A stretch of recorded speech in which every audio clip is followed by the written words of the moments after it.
with the God-given right, and we shall not yield that right to any power on earth. Hi, I'm Scott McKay. The world is at, and I am your host on The Tipping Point on Revolution Radio, where every Monday from 8 to 10 p.m. Eastern, we bring you the latest in this ensuing takedown of this global criminal empire. That's an image of strength. You'll get the raw, hard truth here on The Tipping Point. So come join us Mondays, 8 to 10 p.m. Eastern in Studio B at revolution.radio.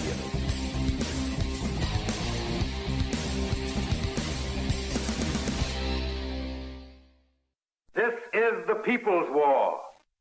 It is our war. We are the fighters. Fight it then. Fight it with all that is in us. And may God defend the right. Warning! Warning! We gotta stop them! They're gonna kill us all! See how the trouble you've started? Be they the government, be they industry, be they organized labor, be they anyone, or human beings. Time when the operation of the machine becomes so odious, makes you so sick at heart that you can't take part. You can't even passively take part. And you've got to put your bodies upon the gears and upon the wheels, upon the levers, upon all the apparatus, and you've got to make it stop. And you've got to indicate to the people who run it, to the people who own it, that unless you're free, the machine will be prevented from working at all. Revolution Radio at freedomslips.com, the #1 listener-supported talk radio station, throwing ourselves upon the gears of the machine.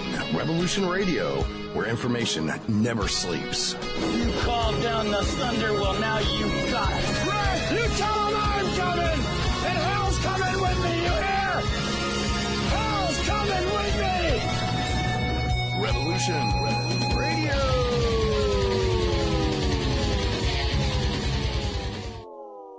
Mini Ice Age Conversations podcast.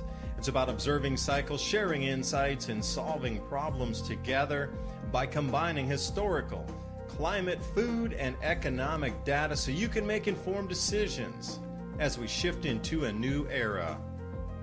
Here's what was, this is what's coming. Our world is never going back to 2019, so what will the new era look like? And most importantly, what is immediate that will affect the pocketbook and the outlook into next year so we can all get ready? Thank you for joining. I'm your host, David DuByne. Right along here with Ransom Godwin, taking it through the next 2 hours on Revolution Radio. For those of you joining us, please remember we're streaming on 8 different platforms, from the Facebook to the Twitter to the, what do we got, Vigilante TV shout out. We got over our YouTube, and then we got the Rumble channel up and running as well. Clanking worker citizen drones. Have you seen? It seems like the messaging is incredibly clear over the last week, even since we had our last show, that everything is now meant to be controlled, monitored, metered, and you have nothing for free any longer.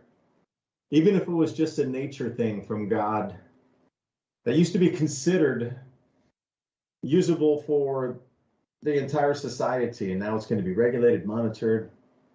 You won't be able to have access to it unless you jump through all these hoops.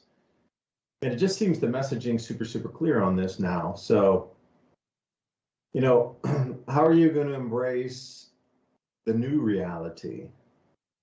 Because these things are coming at us whether you want it to or not. Because earlier on my video that I just uploaded into YouTube, they're going, and I've already done the first gold-based transaction between United Arab Emirates and the Reserve Bank of India. So the central bank over in the UAE, which was always a bastion and a stronghold for dollar usage for oil sales, was using something. This will be a brand new one for you. So everybody, please look for LCS, which stands for Local Currency Settlement.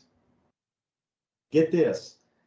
They didn't use rupees or anything, dinars from UAE. They used 25 kilograms of gold, which is a little over 50 pounds of gold, as the swap mechanism to transfer the value from their fiat currencies.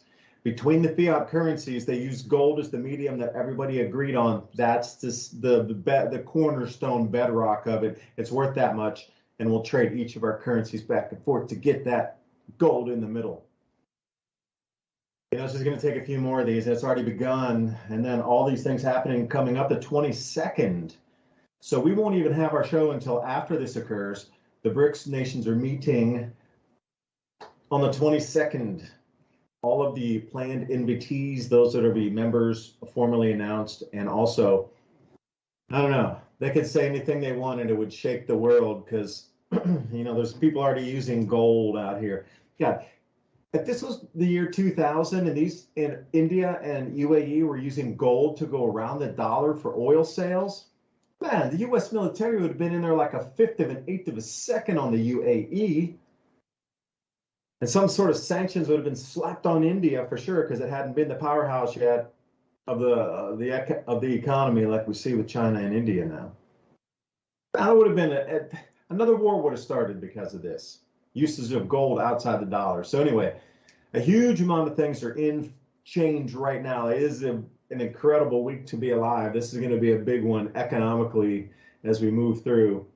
And you know, before the show, Ransom and I were talking about you know, AI and diving into it to really see what the possibilities were on that. So, Ransom, I'm glad you're here with me, and everybody else out there, thank you for spending your valuable time right here, Revolution Radio, Thursday night, 10 p.m. to midnight.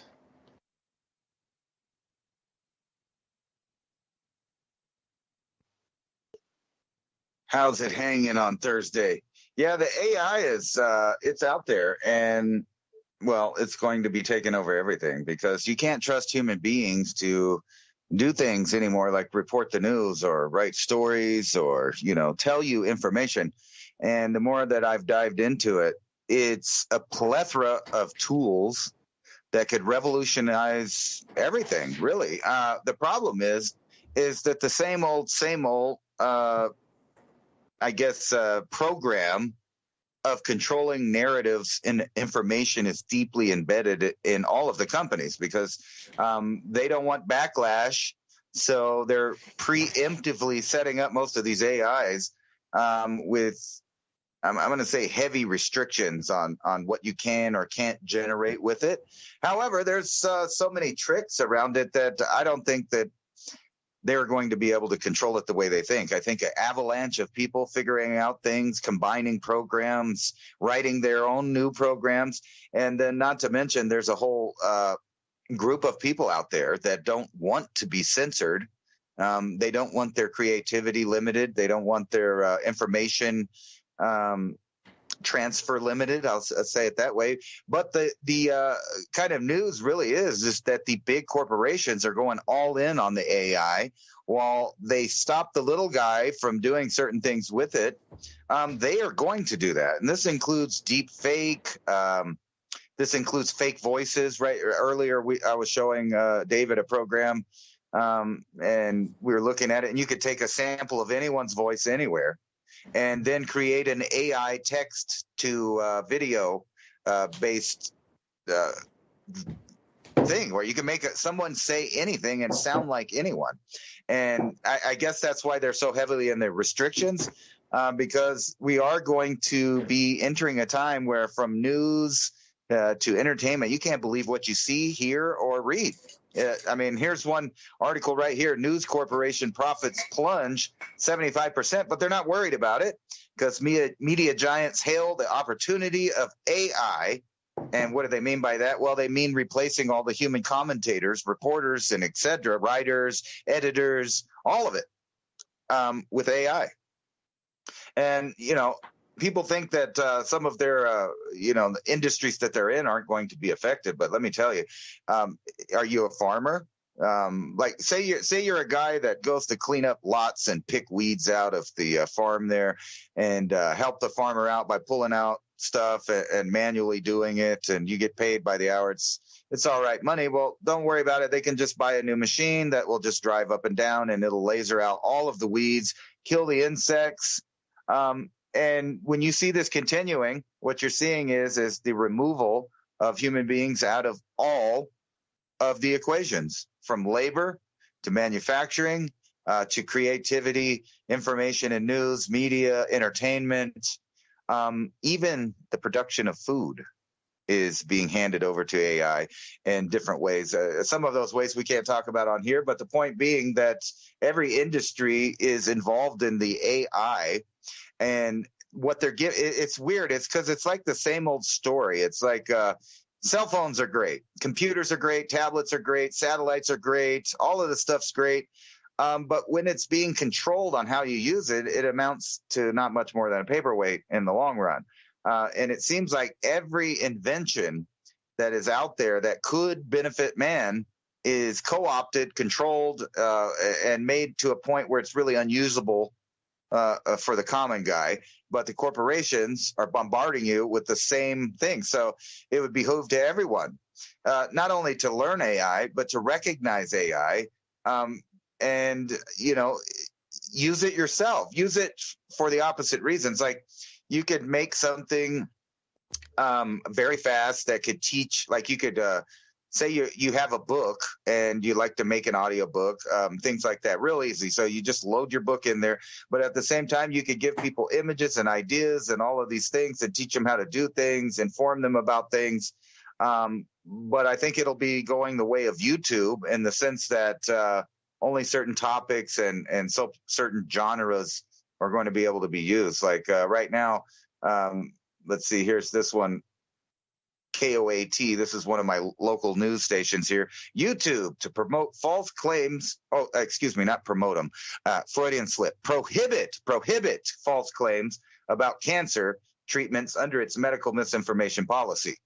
So this means that, going out from the here now to the future, it's on you, the individual, to learn all you can about every topic, especially those that directly or indirectly change or steer your life in some way, because you can't trust them. And it's so funny that we live in an era. You remember when they came out with that stuff on TV there for a while that was kind of telling people, and they do it over and over again. I remember when the Snowden leaks leaked. The news media was trying to say, well, we're allowed to have these documents and read them and go over to them and explain them to you, but you can't look at them. Even though, it's freedom of press and every single individual is that press that they're talking about in the amendment to have the freedom of press. However, they said you need to see it through our lens. And, that's one level that they were in. But now we're getting to where they're saying, you know what? Only crazy people do their own research. People out there doing their own research, that's very dangerous, because you could be, reading something that we didn't approve. Basically is what it amounts to. And now with the power of creating stuff, there's not going to be, I'm for AI, but at the same time, I can see how it's a destructive force in the way that, can you imagine turning on TV or internet media, however you look at your media, and not being able to find one single human being with an opinion of their own that's not reading off a teleprompter, or it's not generated. We're getting to that point. But if you're wanting to do dumb stuff, you can TikTok all day with the most brainless activities possible. And I watched a movie that was on Netflix last night. It was a French movie. It was pretty strange, but they kind of demonstrated where this scenario is going in the future. I think it was about 2045 in their time, and all of the robots and AIs had everything. They did everything for everyone. And at some point, robots basically took over, and they were using, they wanted a world where humans were nothing more than pets. And everything cost you credits. Every mistake that you made, possibly, they would just bill you these coins, these digital coins that were the world's, finance that everybody used. And they would just fine you for having books, fine you for having ideas, fine you for this, fine you for that. Everything that you did as a free human in the future was a penalty under the law. And they were demonstrating in a satirical way, but it was also quite frightening, showing a complete, AI run society where everything from the commercials that sell them stuff to the interactions with companies was all AI, all of it. And the AI was programming itself. So it was getting to a point where it no longer even understood human beings other than to charge them for whatever violation they were making, whether it be social or anything else. It's a really bizarre movie. But I see that being a real scenario now. Yeah, I totally agree. And Ransom, after you and I were looking at some AI, image generators and text overlays and voice, these different layers of it. Just from my assessment, like you said, the computer, the mobile phone. I mean, take a look at today's world and go back to the 1990s when the computer was sort of coming and it was there sort of, and maybe you took a class in high school. This is how old I am. You took a class in high school to learn how to use the computer because it was all brand new and it was just coming in. So they had to introduce people to it, like what it was. Now think about that level of it. It's kind of where we're at now again. And you fast forward to today. If you don't know how to use the internet and you don't know how to make a PowerPoint, how to use a computer and thing, you have zero skill. You literally can't get hired. Like email was a new thing back then, right? So you had to learn it because now you look at email and what a joke, like you couldn't use or didn't know how to use email, really? Shit, it was all brand new. It had just started. Nobody even knew what the term really meant. So, and you take that kind of time frame and then you look at it today and you would say, man, you just literally cannot exist in any way, shape, or form without understanding how this whole system of computer stuff works at the very base level. And you can't get, think about your life today without the mobile phone, without the smartphone in your hand. I know a lot of people go with what they call it a dumb phone, the one you can just type numbers into because they can't track anything. Or they can't listen to anything. It's too old. Like old school tech beats the new hyper surveillance. But anyway, 95% of the rest of the people have smartphones. So can you imagine not knowing a smartphone, not having the ability to even understand to turn on that you could actually call somebody using that same device or get on the internet and look at something? Like if you don't know that basic skill of even how to operate the most minimal function of a smartphone, this is where we're at with AI. If you don't have that ability to even operate the smidgenest function of like the smallest levels of it, you're never going to survive. Like this thing is so vast and so gargantuan and all encompassing. You have no idea after seeing the power of this stuff. And when I say power, I'm truly talking about power in the hands of creation, because I want to now keep it as such. I'm not talking about, in a godlike sense, creating a thing, but you are creating a person with the voices and the actions which drive emotions from somebody else. So Ransom, could I tell you a Dark Mirrors episode that I just saw, because you were also mentioning, I forgot, what was the name of the show you just mentioned to me just a second ago that you watched the episode?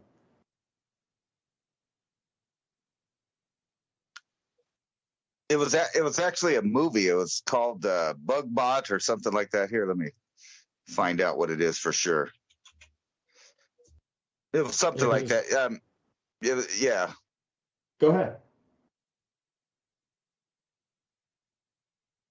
It's one of the newer movies on there, but that's basically what the movie's about, is total AI and robotic control of everything from the top down. I'll find out what it is. I have to look what was the up. name? And I'll tell you about the Dark Mirrors episode, because you were talking media, and I saw this Dark Mirrors episode, and I hadn't seen him in a long time since last time I saw a Dark Mirrors episode was with the pig, with the super high commissioner in England with the pig, and everybody was watching the show, and then the prince and the girl walked out on the bridge by herself at the end there. And I'd seen like a couple episodes in between, and I kind of can't even remember them.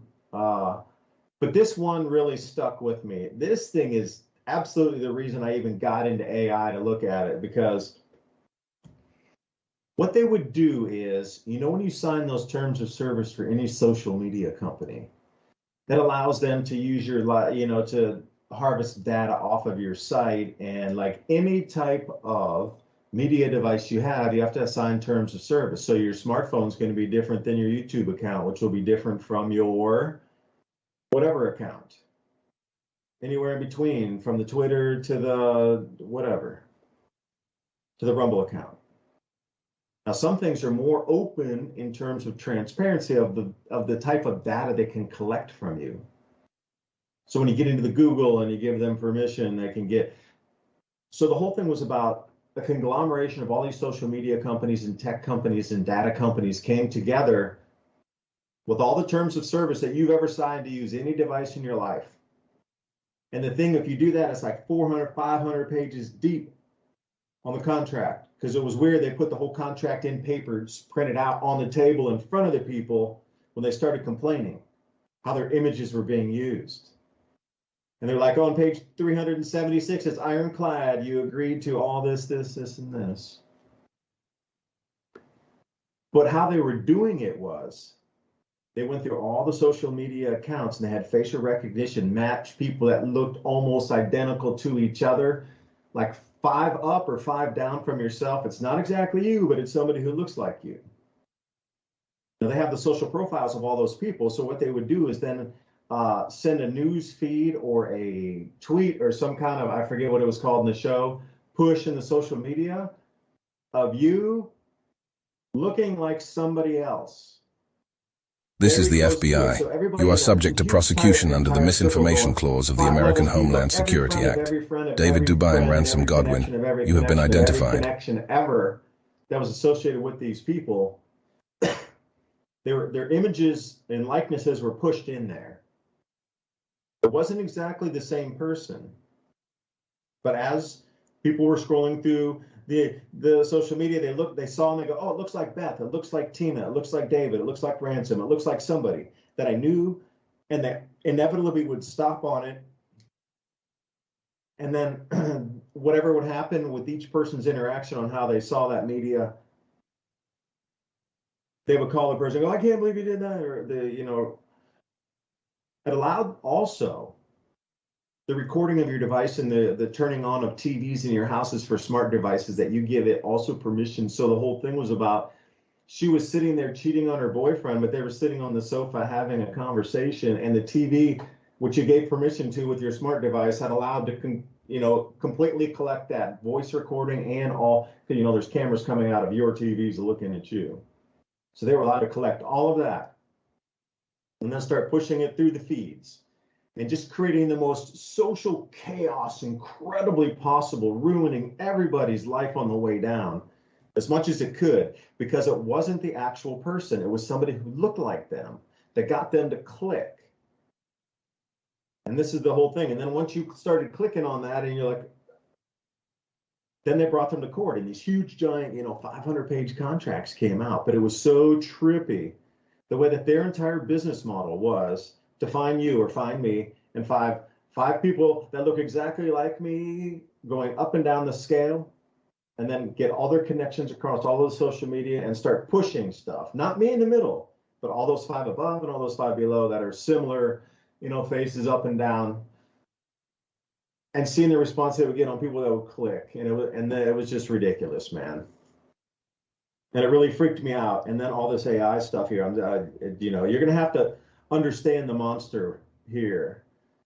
I mean, it's a creative thing. That's why I said you have the power of creation in your hands with this thing. It is so vast and so powerful.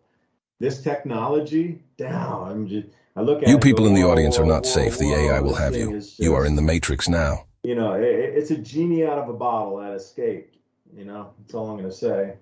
And now you're going to have to ask the genie. You're going to have to prompt the genie. Genie, could I?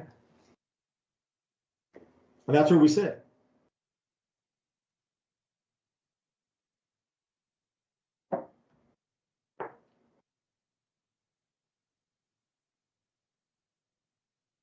Ransom? Yeah, I'm here. It was funny when you were playing, I clicked the button and the AI was saying stuff. It scared everybody right when you were talking about that. They're in the Matrix now. Only on Rumble. I was wondering, though, how long until, because have you seen some of the pranksters? Like there's a guy that pranked Kissinger and thinking he was Zelensky. Like there's been several of these guys. But now that we have these tools, can you imagine a scenario where you have two people, let's say like Joe Biden or Kissinger, that are later in the years, and although they talk about AI a lot, I don't really think they understand it like younger people do. They don't understand the power of it. That's why they fall for some of these pranks. But you can imagine two fake presidents on a phone call together, talking to each other about nuclear war. And you know, it really puts a different perspective on your lens of absorbing information. Because like, check this out, just on the headlines today. And you can imagine, and we don't even know if AI wrote this article. It says it's by Brendan Cole, but is that a real person? I don't know. I'm not saying it is or isn't. But construction of Europe's largest doomsday stockpile quietly gets underway.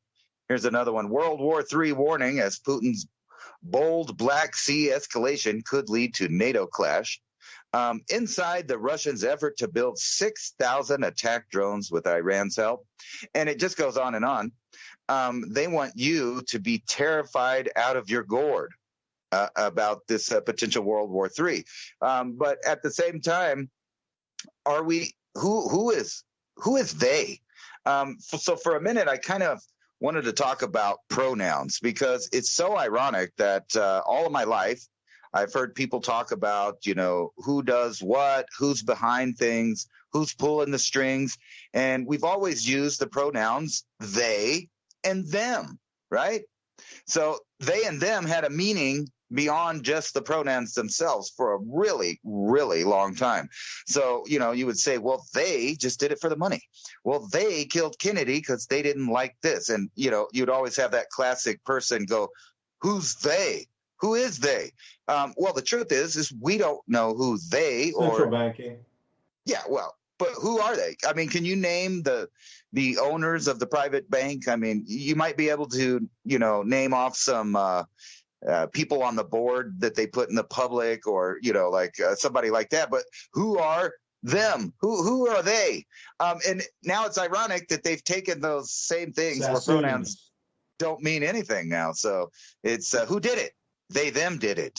They, them did it. And they, them could be an AI at this point.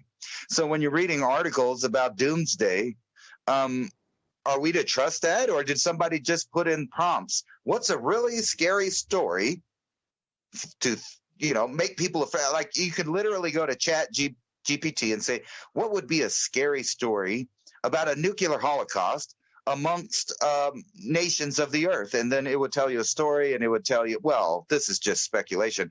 Like the other day, I put into Chat GPT, I said, if Star Wars were a real thing in reality, who would the empire be?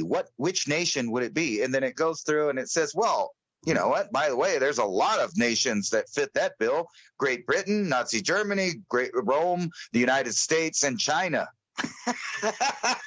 Can you believe that?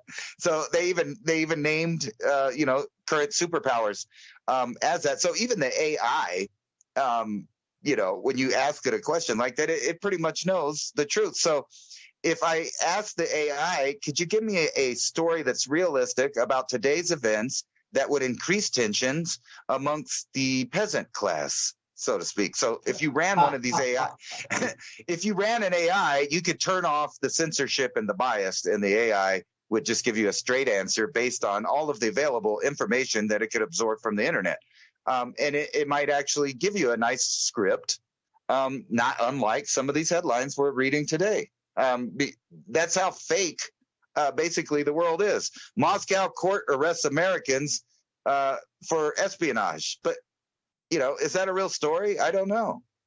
We're at that point that I can't just look through the articles and know that a human wrote it, a human researched it, a human verified it, and then a human put their name on the line and their you know, their real identity to give us this information. This is going to be a strange new world. Now, believe it or not, this links into the Trump trial that's going on right now. If you've looked at the charges, they are charging him and several other people with doing things like questioning things, making Facebook posts, Twitter posts that have their opinion on it, reciting articles that are in the news. These are the things that they're listing out as crimes.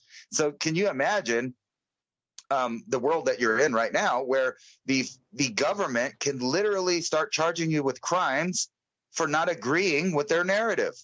And I don't mean like pushing out false information or anything like that, just mentioning factual things that have been proven. They can charge you with crimes now. And, you know, later in the show, maybe the last 30 minutes, I kind of wanted to get into what's going on in Hawaii and how that affects the rest of the world.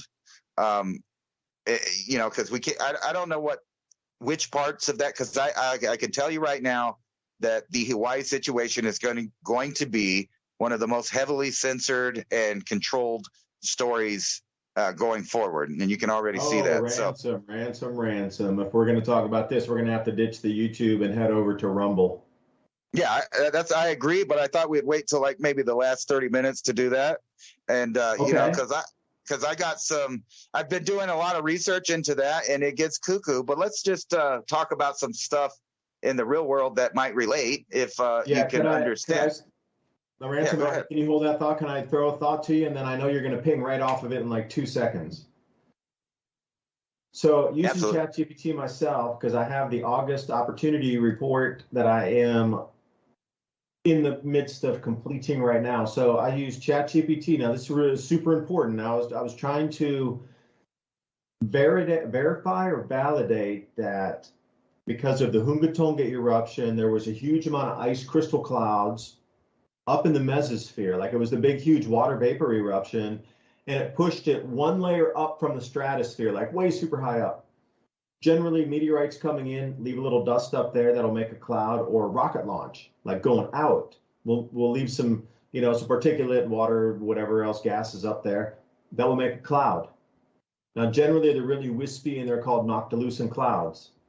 But literally up there right now, there's hundreds of thousands, okay, I'll be conservative, tens of thousands of times more crystals of ice crystal surface for ozone to break down on. So this year was forecast to have the biggest ozone hole ever recorded since, you know, we started really looking at it like 1987 or something like this.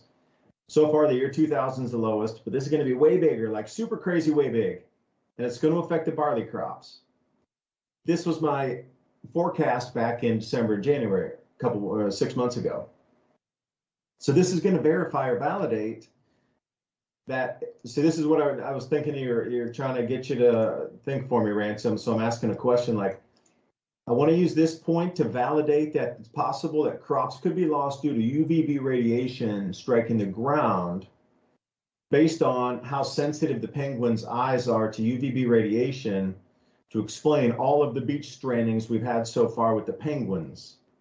There's thousands and thousands of penguins like washing up on the South American beaches. One thing they all have in common: empty stomachs. So I put in a ChatGPT, I said, how sensitive are penguins' eyes to UVB radiation?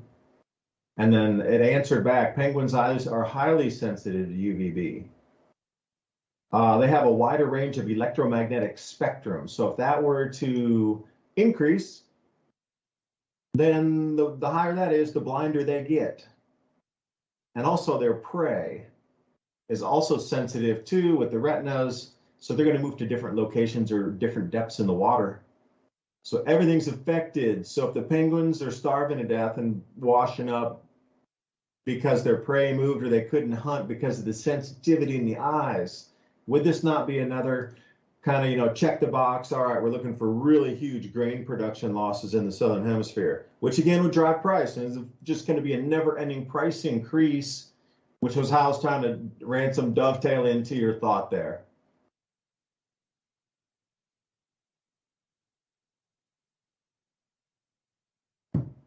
I could totally see that happening. I think it's actually going to be a little worse than that, because I can see now that they have an idea to move everybody in the same spot everywhere. So you keep hearing these terms like 15-minute cities. And I remember when the term first came out, we were talking about, although it's 15 minutes to go here, it's 15 minutes to go there, it sounds really convenient, that you would actually be closed off and kind of locked into an area. And so here's an example. This is from the Wall Street Journal, and this doesn't have anything to do with the topic we're talking about, but it is interesting. So they're talking about how there's so many vacant lots in neighborhoods and, how it's a real estate nightmare, but it's also a real estate opportunity. So this has nothing to do with what we're talking about. But if you look right here, you see all these houses, and they have this one square outline, and inside that square is a bunch of trees and stuff. So that in itself is nice if you live there. This is something that we would want more of, not less of. But when you pan out, they show you a bunch of red squares, right? And then when you pan out again, you see thousands of red squares. Now, inside each one of these red squares are utility wires that go to that empty lot. So power lines are ready to connect in case someone buys the lot and moves into there. So there's one of these connections at each one of these little squares that you see. But also, no one is trimming them. No one is maintaining it. No one's doing anything with it. And so say you had something like, this is all hypothetical here, say you had something like Tropical Storm Hillary, and it's forecast to hit LA on Sunday with winds up to 80 miles per hour. California's first potential cyclone landfall since 1939. Now, if in California there are large areas of these unattended lots in the city with power lines running through them, and the city maybe might have chose not to concentrate its efforts on lots that don't have anything on it and trimming around that because, no one's complaining about it, and they can do massive lots like commercial lots and like stuff like that. But that's all around where people live. So if an 80-mile-an-hour wind gust started blowing into the city of Los Angeles and knocked over maybe some trees or something, and they hit the power lines, and then the power lines arced out. And, if the city planners didn't have the wherewithal or the foresight to turn off the electricity and leave the water on, there may be the potential for a massive fire blowing through Los Angeles, San Diego, pick a city. And then imagine a smart city that's blocked off where you can't escape anywhere, where you can't go anywhere. And now you have this fire. And guess what? Most people don't pack gas masks in their go bag in case of forest fires. I happen to be one of those people. I carry that around just in case.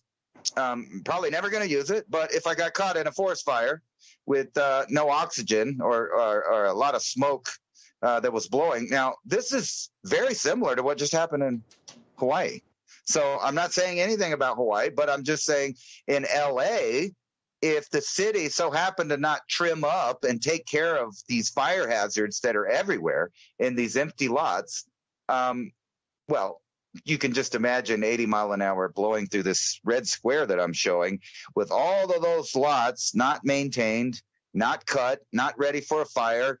And then say the city, for some reason, turned off the water before the fire, but left the electricity on so that the trees might fall on the power lines, causing fires and arcing. And then you might see like a big cloud of smoke over the city of Los Angeles with a lot of what look like lightning flashes, but are actually transformers and power lines falling against each other, coupled with 80-mile-an-hour wind. You could see that a nightmare is in the making if that's the way LA is treating their city. If. Now, I'm not saying they are. However, if you look at certain cities and who runs them, they all have certain programs going, and those programs might make it more likely for tender matchbox, conditions that don't mix well with 80-mile-an-hour winds and electricity. So, and the last hour, we can talk about things that actually happened in real life, but we can't talk about on YouTube. But that was just a fictional scenario about this upcoming Hurricane Hillary. And it says right here on AccuWeather, it expects dangerous flooding from California to Arizona. But the part that caught my eye, really, was this 80-mile-an-hour wind in an area that, in the last couple of years, for some reason, has had a lot of forest fires. Now, if you got a chance to look at last week's show notes, I brought up the Fuyu bombs or the Fu bombs from Japan.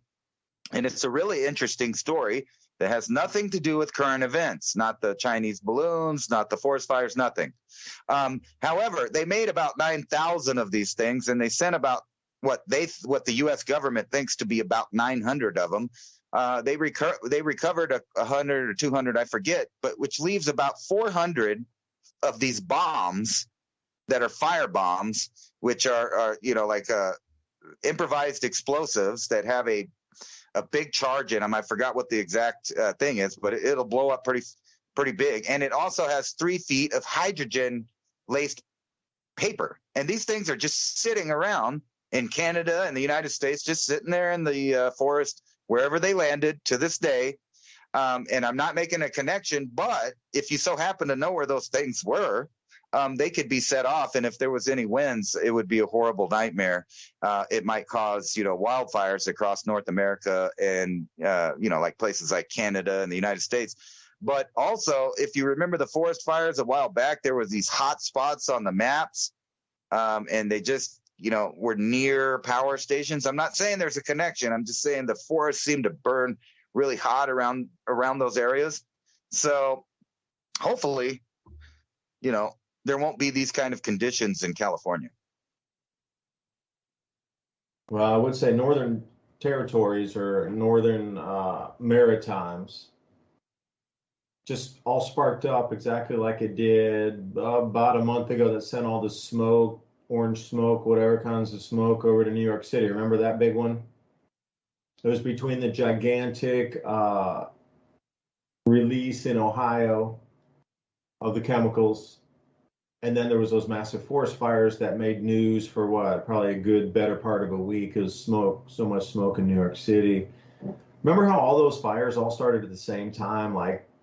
Literally, when you look at on the map, Dutch Sense did a good job of covering that. When you could see all the ignitions come within literally just 1 hour of each other. It was kind of like, nah, shit, right? That's not lightning strikes. And if you take a look at Newfoundland or up there, if you like Northern Maritimes, you're gonna see all these bunch of fires started up there again near I forget what the name of it was, up in the Forks up there. Again, there's so many of them, it's hard to keep up, but you can see how one continuous thing keeps happening, these fires. And now if you go to Tenerife, which is off of Africa, huge fires there too, like racing over the mountains. It's a huge tourist area. So I mean, there's a lot of correlations with it. If you go to Tenerife, people surf there. It's like a holiday spot. You can bring the boats there. It's not too far from Europe, but it's the furthest point, where you get to like a tropical Europe, quote unquote. We're not talking about the Antilles and over there in the Caribbean. That's what they claim, but this is still what they hold. So that's part of the whole thing. But here's the thing, I keep coming back to AI again, and I was trying to say it in the wrong way, but if you looked at AI, it could tell you exactly where, with that kind of wind pattern, with that kind of topography, with this kind of moisture in the soil, and using GIS software to determine, what the vegetation was, what the average, tree species density is in there, all these type of things. And then it also could measure the moisture at the same time, so it would know exactly where you would need to light that to get it to spread the way you want in the exact direction it want. And if it would only cover, 30 degrees out of the 360 which you're aiming at, then you would have to have multiple spark points to get it to cover the 75 degrees of arc that were meant to be torched through. like you're all doing this in real time, and I really think there would be AI involved in this. These mathematical equations, that's a doable thing with today, and that's what I'm saying, how scary it is, and like how all powerful this thing is. In real time, looking at multiple satellite sets, it could tell you within, probably 6 square feet or 10 square feet, the average density of moisture in a particular area, in a particular tree species. That's crazy, but that's like old tech. That's years ago. So I can't even imagine what it would be like today and what they can really look at. And if you got the wind patterns and then you have the topographical maps, they already understand wind flow, because like a huge amount was mapped during, get this, when they were doing surveys for wind turbines. Like almost all the Earth's been mapped for wind flow, which it never was before. Now they have wind flow, which was, it's all been mapped. Anywhere there's possibly a wisp of wind that could have pushed a turbine, it's been mapped. So now you start to integrate all these different sciences. And then all it takes is, the program with the correct wordage and how to get this to cover from, if you're looking at north at 0, it's going to go, okay, from 0 to 45, everything in that whole thing needs to disappear. So where does it need to be lit? Because when I looked at some of these photos up in the cane fields, it looked like there was 3 or 4 ignition spots. When you get those real wide views, you got to look, don't look downtown. What you're really looking for is the real wide views looking back out of into the cane fields way back up there. Like, look, you look way back in the back of the image up there, and you'll see what I mean. Like sometimes there would be a helicopter view from way back over there, like when the fires were coming in. And the people that were, excuse me, taking photos themselves, I just swallowed an insect. But that is... I told you, David, you will eat the bugs. You will enjoy the bugs. Yes, Klaus, may I shine your shoes? May I lick your boots?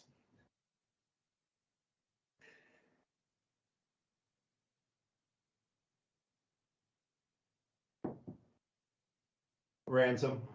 Damn, that must have been a June bug. That one was hard to swallow, huh? It's crunchy. Yeah. No, speaking of food, though, we talk a lot about food here, and I was looking at this article, and you might think that these people are crazy. However, they're a Stone Age tribe, and they still practice cannibalism. So, cannibal tribe that eats that's thieves. A bad word here. It eats thieves as punishment, devouring everything apart from, well, they can read that. I'm not going to read it, but the male member part. So, we talk a lot about what would happen after the lights go out. And I know a lot of people are kind of judgy about how civilization is so forward. And we were talking about AI and all that stuff. But in the reverse, when the grid goes down, I have a feeling that people may act a little more like this. And, like, what do you eat when there's nothing to eat? Well, obviously, not to get gloom here, but some people at certain times with certain beliefs have decided to eat people. And, I was just thinking, we get into those scenarios about, the grid's down. You got these groups of people out there driving around in groups looking for resources. But what would happen if, we just, I don't know, ate the thieves? Is that too far-fetched? I mean, that is a Stone Age tribe's mentality and belief system, and who am I to judge them? But maybe we could culturally appropriate. No, I'm being silly, but this is all going to link into the Hawaii thing at the end, because basically that I believe Hawaii, the Maui thing, was a vision of the future for the rest of the smart cities in the Western world. And these fires can be started from anything. They can be started from lightning. They can be started from smokers. They can be started from protesters. Now, just think about that. And if you remember a few years ago, there was a certain group of people that said, if they didn't get their people in where they wanted them to, that cities would burn. And, well, cities burned that following summer.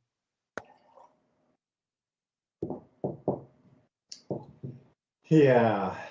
Like I was saying, that the big C word here, I can't do it. I do, because you ask, what would you do? Well, I would first know at least wild foraging, some basic stuff, just to get some plant nutrient into you. I would understand where minerals are in like muds and stuff. And I'd probably actually eat some mud if it was in a fresh flowing water area that had, something there. And then sit down and actually just really not beyond praying. I mean, praying's, but to get into the whole thing, it's like, I'm not going to partake in that at all. Like, I'm going to choose to sit here and end whatever that existence is before I step to that. I will not participate at all. So in that kind of mind frame of melding with the creator to allow some other source of sustenance to actually come to you, using mind over matter to create something out of nothing, because you wouldn't go there. So perhaps the universe responds and reciprocates, because maybe that's a part of the test. I don't know. But it gets to, even if you look at biblical stories of a loaf of bread or one fish and then multiples coming out of things, is that, excuse me, like David Blaine pulling something out of a basket? I mean, these powers are out there. All humans had these powers before. Like, how powerful a human is just so astounding, but it's been pushed down, written out, squashed down. I mean, the human, as we understand, even the ones that can manifest, like the billionaire manifester kind, that's so like 1/10 of 1%. Like, what if that was humanity's normal state of being able to create?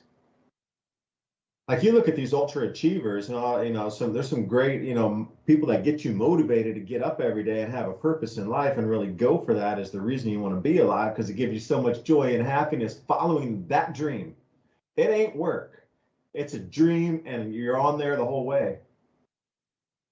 The same thing, like those ultra motivators, the way things they can produce with their minds is pretty astounding, how it goes from thought into action, into a physical thing that comes out on the other end. Now take it to the billionaire class. And that is what our waking normal vibrational state is before you even put it into first gear. But somehow that has been knocked out of us completely over the last thousands of years, or 1,000 years, or even when you were a kid, and I'm a kid too, and you're in school and they tell you this, that, and the other. Or they train you for 18 years in schools on how to behave or think. They think you out of just the normal way of creation, or you being a creator is a better word for it. But anyway, I lost my train of thought there, Ransom. Can you bring us out through the hour here? What do you think? Throw some idea at me. I know you got something to go there.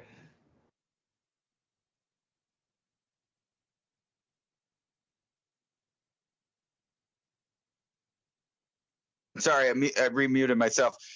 No, I sit here and analyze this stuff like I'm my own AI. So, I got my own artificial intelligence. It's programmed by the parameter police and the controllers. So, when I start hearing everybody talking about possibilities of nuclear war and massive areas where people can't live anymore, or, smart cities that just burn to the ground overnight, even though they were supposed to be the safe, secure future of, paradise. Here's another paradise that scientists believe in. Now, I don't know, but it kind of sounds like they're saying this is a good thing. And also, when you listen to these people talk, like Bill Gates and all these people, they talk about their idea of their wonderful utopia of a planet reduced by a lot of people so that there are these big spaces for nature to live in. And proliferate. And we know what the Georgia Guidestones said. So when I read an article like this, the Chernobyl disaster may have also built a paradise. Some scientists think radioactive human-free landscape might be now a haven for plants and animals. Isn't that great? So, if they, detonate a couple of low-yield weapons across Europe or maybe the United States, China, we can just have these vast paradises where humans don't live. But don't worry, because plants and animals with their shorter lifespan can just live in a haven paradise. When you know that scientists think this way, you kind of have an idea of, if they were allowed to choose whether or not humans lived in a certain area or not, they might not choose to have them there.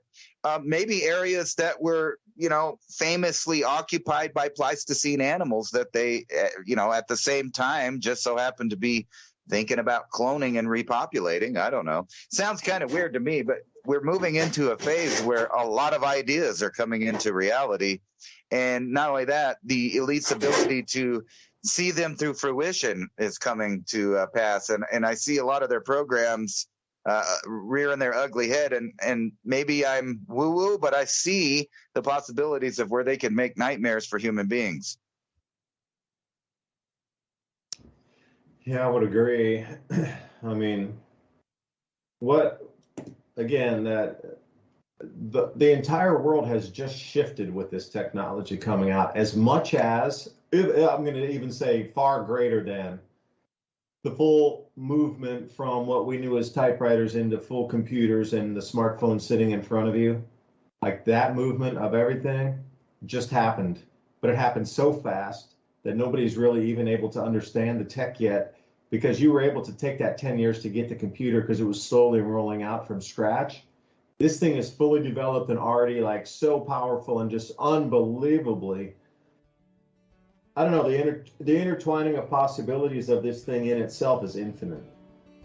Like, if you wanted to create something, it's truly infinite, the possibilities of intercreation and interconnection between all of these things from your mind into it to create something out of. It's quite remarkable. I just can't even say it. There's not really enough words in the English language to explain what I'm trying to say. I mean, the amount of change that occurred from the computer is just like a fraction of a second that just occurred, but it's going to have a 10 times greater impact than that.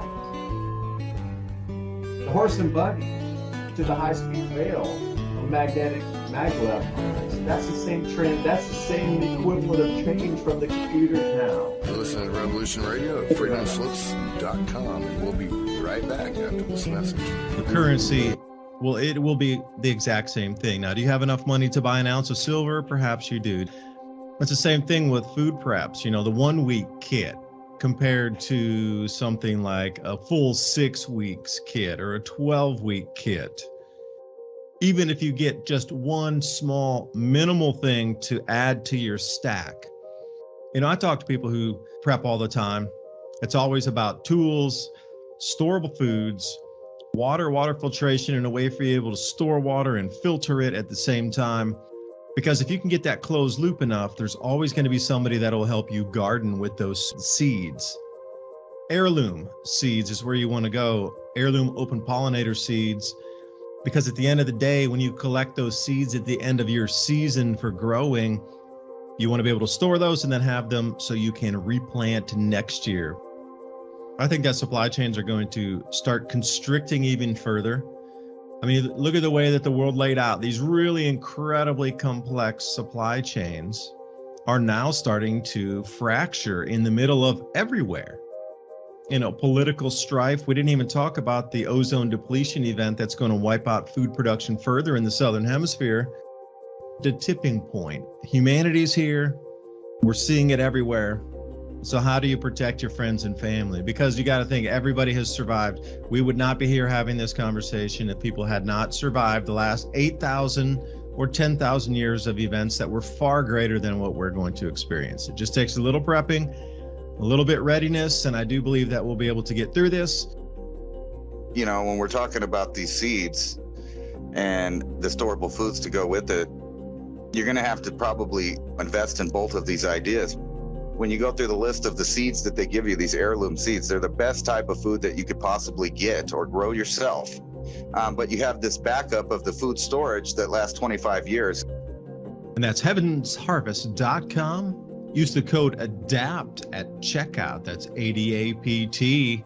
Take 15% off your order. Whatever comes your way, weather, war, whatever it is, you're prepared, you have security. At least you know that your belly's going to be full so that you can continue on the work that needs to be done to stabilize everyone's life around you. But 2008 is when the system actually died and was silver. You know, you look and see how much censorship is truly taking its course now. Like it's before it was sort of visible to people, but now everybody can truly see it. Like it's no longer hidden in a back closet somewhere. Like, hey, you know, you talk about that, you don't know what you're talking about. There's no censorship happening, but it's just so it's like right on the table in front of you.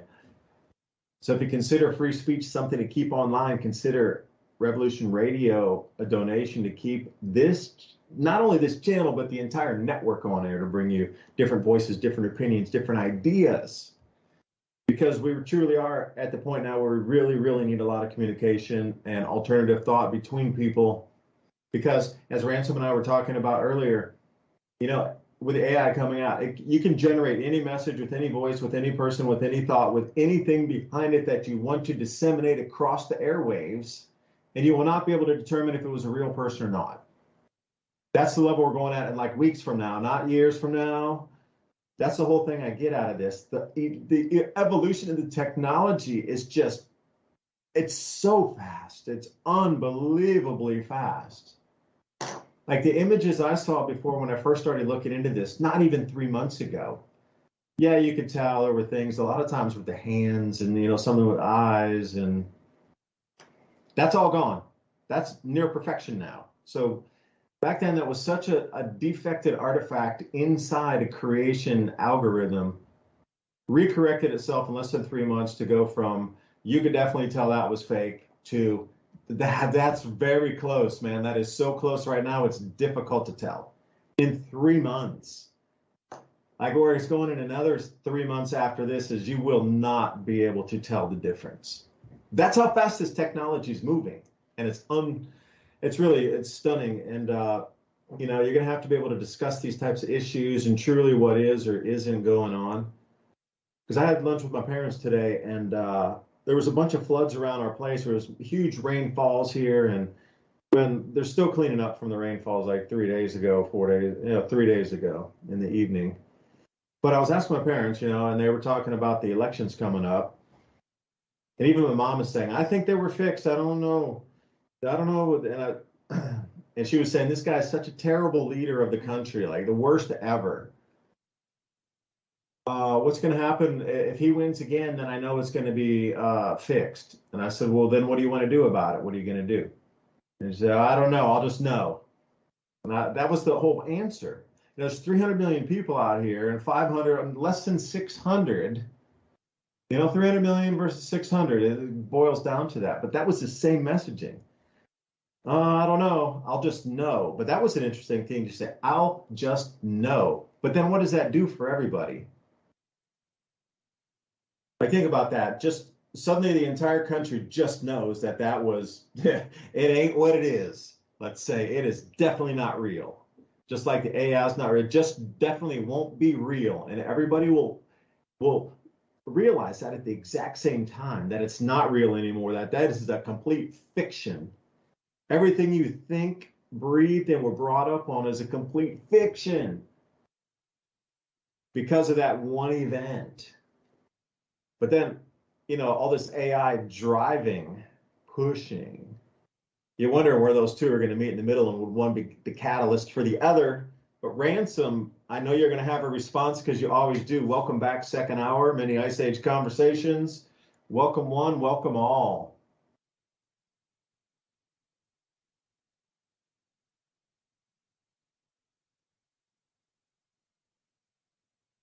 Yeah, you think the AI, yeah, I was going to say, you'd think the AI would make a better touch screen. The thing doesn't, it doesn't recognize me as being alive sometimes. No, I was trying to unmute myself. It wouldn't. The whole thing with the, because we're allowed to talk about that on YouTube now. So the whole thing with the election is whether you believe that the elections turn out the way that they do or not, the idea that you give away this power to artificial counting in the first place seems, suspect from the beginning. But I don't think there's any way around that into the future. These systems are set up and they're entrenched in our society so much that it really doesn't matter which guy in an empty suit there, represents us at this point. I lost faith in that a long time ago when you realize that it's a uniparty and the special interests are a giant revolving door of people that are in agencies and then in corporations, which amounts to communism or a fascist state. I know a lot of people like to call people fascist in the wrong context, but whenever you have a merger of corporation and state or government and, what we call the industrial complex, that it's, on one end is communism, on the other end is fascism. And with crony capitalism, that's about what we got.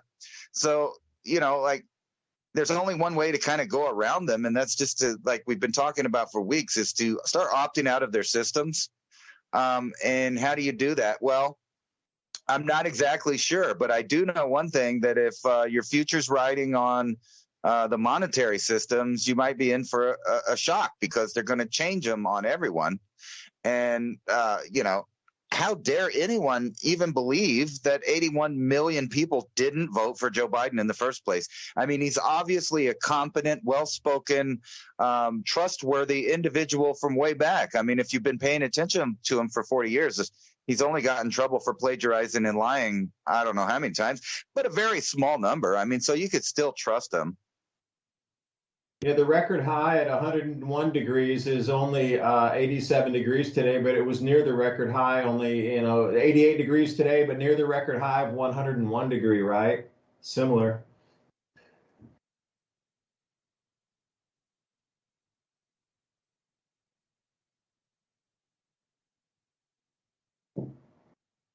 The global temperatures. 81 million people voted for Joe Biden. Any claims he didn't win are subject to prosecution.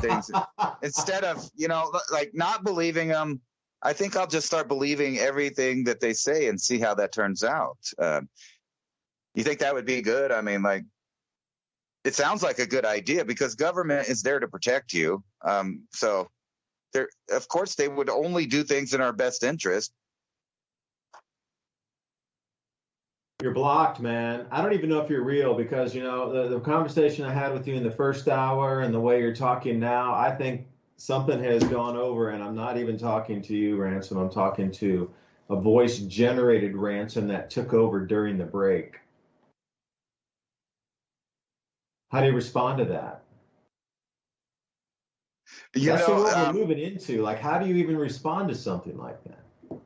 I've seen some really interesting law suits going on right now. So when you have these, for example, there's a porn star that's all over the news right now because she made a viral video about complaining that if you typed in her name and you put the word nude, Google itself would bring up millions and millions of images of this woman in the predicament that you described in the search engine.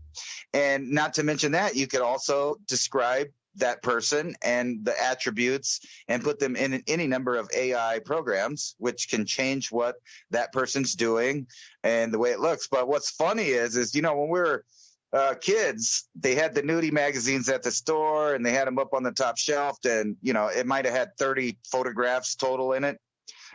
If you type in someone's name in the Google search, you get thousands. So I kind of see the point that they're complaining about, that Google and these other monster corporations get away with using images, stories, and all of this without copyrights, without paying the owners. They do it.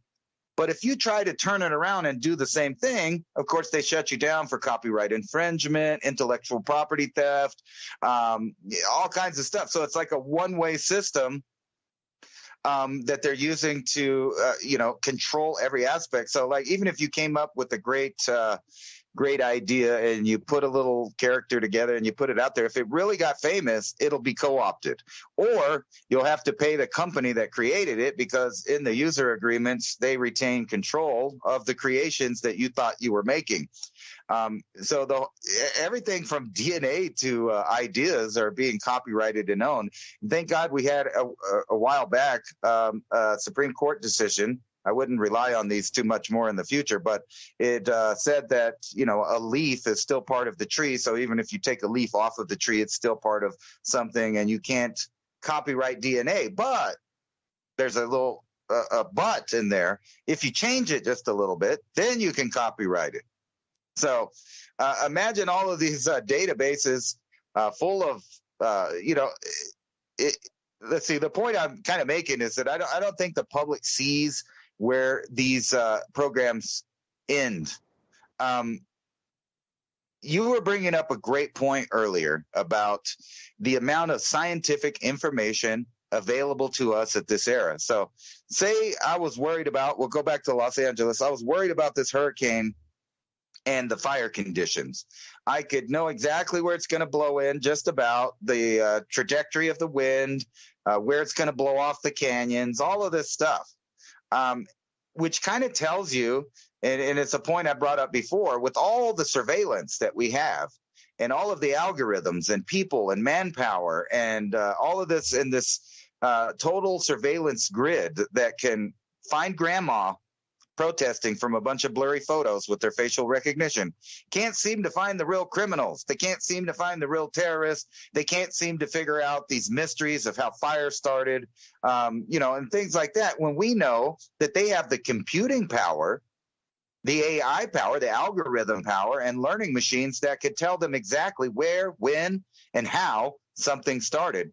So it also predicts it for them. They have prediction models. So they almost know, like, if a scenario set up a certain way, what's going to happen, or at least what are some variables of this what's going to happen.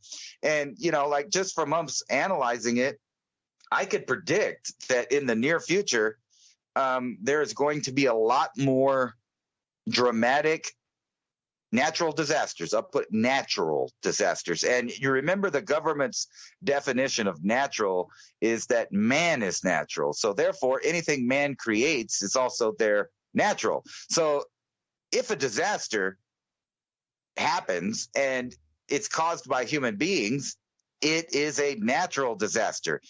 If you don't believe me, you can ask the state of New Mexico. They're still asking for money and beating us over the head on the local news channels about how climate change has put us at risk for forest fires. And they keep bringing up that we had some of the worst forest fires ever, but they always fail to mention that the Forest Service started the fires. They always fail to mention that an arsonist lit a fire at a campsite, or little kids were playing with matches, or something like that. They always fail to mention those, but they never forget to tell you that you are causing these disasters. And back to my logic, therefore, they are natural disasters because people are causing them. But they are not saying that, people are causing them directly, but indirectly through the climate. And it makes you wonder, millions of years ago, how did humans survive if, there were all of these massive amounts of jungles, animals, and carbon dioxide on the planet? How did we even get here? We slashed and burned the forest to create our own niches for ourselves that gave us exactly what we needed for safety and security. That's what we did. If we go back 400 years, think about the amount of forest 400 years ago. But then you would need to 10x or 20x that for what Ransom was just talking about. Think about going 8,000 years into the past. We really have no records or barely any artifacts from that period of time when there were people. 8,000 years ago, not 80,000 or 800,000 years ago, 8,000 years ago. In this present interglacial, right this second. Like, we can't even trace back from where we are now 8,000 years ago because it was so few people on the planet at that point. So right now there's 200, right now, yeah, there's 8 billion people approximately at last count, minus a few now, depending on how you do that math. So let's say 7.5 billion or 7 billion. At that point, 8,000 years ago, there were about 100 to 200 million people maximum. Some of the lower estimates put it at 100 million, which would be 70 times less people than now. Even if it was double that at 200 million, that's still 35 times less people than now, with a reduced population now, not even at 8 billion, but 7 billion. Just doing simple math. So you think how those people, our ancestors, eked their way out when there were 30 to 70 less times people than there are on the planet. Can you imagine if our planet's population was just half? Like the amount of resources and space that would open up? Okay, what if it was 3/4, 75% reduced? Oh no, we're gonna go 35 times less. That's what we cut and slashed and burned our way into. This 8 billion is exactly what happened. We took over that forest area and used it for our own habitation, but changed it slightly. So anytime you talk about, you know, and this is a good one too, for those jumping back in history from Aotearoa up to, you know, Polynesia and up into Hawaii, you know, going across the equator there. Like going back to Aotearoa with New Zealand, their creation myth is something like this. The earth went through a terrible cataclysm and it stopped. And the great fisherman from the sky pulled down a, you know, fishing pole with a line in the water and pulled the mountains of New Zealand out of the water and created the islands of what we know in mountains as we know as New Zealand today. They saw that plasma bolt come down in, and when something happened with the crust, it lifted and the ocean parted around the ocean, around the mountains. That's crazy because somebody saw that and knew that it happened. But then you look at Polynesia and you go back, man, we're talking 1,500 years ago, Roman era time, the Polynesians were up, like getting up through all the islands of what we know as Polynesia today. Like that, they had their own indigenous populations before the Polynesians arrived, some 1,500 years ago to 1,300 years ago. You know, we're talking dark ages in Europe when, you know, Polynesians are cruising around all these Pacific islands. You know, it's pretty interesting how the whole civilization has moved and ebbed and flows based on the production of food and the availability for the world to feed itself. And it's pretty trippy how AI could possibly help us, you know, create more food, because at the same time it could destroy, or at the same time it could create so much abundance. I mean, I look at this thing and I say, we would, as a human species, would never have to work again at just the AI tech we see today and the availability to integrate it into everything that's done for our world. Like some companies are taking advantage of that. Like you say, the lasers that shoot the weeds and whatever to clear a field for crops. Imagine if that was just given for free for the entire planet. Like we would have, imagine what the human race could do at that point if they had no bills, no work time. All they had to do was follow their passion, whatever tripped them out, whatever you want, woodworking, electronics, you know, creating your own flies to go fly fishing. It doesn't matter. Enjoy it. You're into the gardening. You're into the earthworks building and the celestial navigation and the celestial monitoring. Cool. Do that. Awesome, man. Go for it 1,000%, because you don't have anything to do. All your needs are taken care of. But the point of it is not to be lazy and just sit there and use drugs all day. The point of it is for the creation aspect. And I think that because of that, there would be no homelessness. There would be no poverty. And what we understand as mental illness now are the geniuses, perhaps, of the times that could lead others for the creation on something even greater for humanity. You know, you look at this thing and like, we don't need to do any of these tasks. None of them right now. Literally, AI can cover every single task that's needed for a human to not only stay alive, but also just have abundance beyond what, just incredible amounts of just lifestyle upgrades for everybody. 10x, 100x up. And that would just be because there's so much available that could be moved around and created and built, and all these tasks that we use for our time to do that could be done at an ultra high level for nothing. AI can, and again, I come over into, it sounds like a utopia, like AI could do all these things. Well, it truly can build all these systems to get humanity off where we can sit around and just think and create. You go back to some of these further cultures in the past, and that's what they did.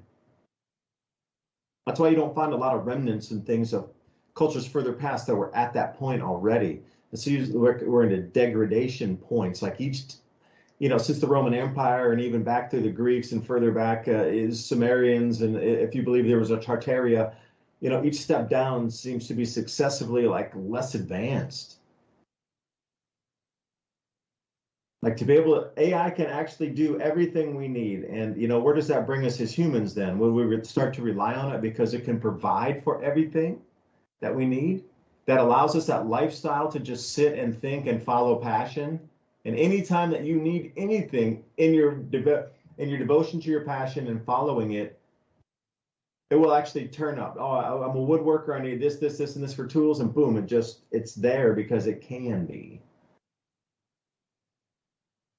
Those systems in themselves will generate their own revenue streams. And hell, this thing can produce its own electricity. Are you kidding me? This thing is so far off has gone, and I'm for, just understanding the technology. If I could talk about Nikola Tesla and how this blends into it.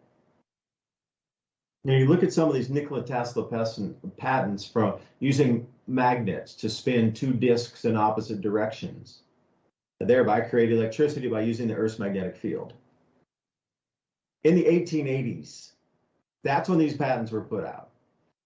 So think about using AI and taking the original Nikola Tesla patents and then running them into the most modern technology that we know through, I'll be generous and say through the end of 2022. Good enough, close enough. But run that patent through all that and run it all the way to what the machine would look like today, and then to get the schematics of it and have the CNC lathe, everything, so you could get it. Every single part you need to build that machine right now. That's where this tech is at the moment. And I'm wondering why nobody's working with these Nikola Tesla patents and technologies. See, Ransom, that would be a good one too, is like, you can generate AI faces and have words and sell products and things. Or, I'm wondering if you took all the patents in the past that said, no, they didn't work, but have AI run them out until present, that would be a skill and a niche right there.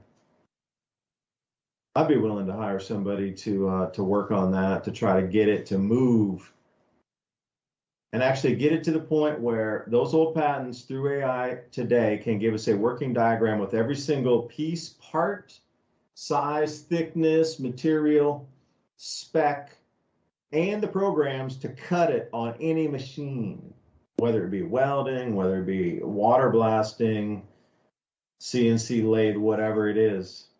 There's a pattern there, or what do you call that when you put on top when you want to cut cookies? That, so you can go down to your local shop, and if they had an acetylene torch, they could still cut you out something, and with their grinder, get it incredibly close to what you would need. Or all the way up to 3D printing everything. And everywhere in between with 3D printing metals and plastics and everything you need. See, that's where the AI needs to take us, is this direction, so we can expand humanity. I don't know, Ransom, maybe that's too much to think of. And again, I try to think like how could this thing be used for greater good versus like locking us into where we are and then taking us that dark route, like you're talking, it's World War III, there's doing all the way down into the darkness, I want to sit on the rising tide of energies.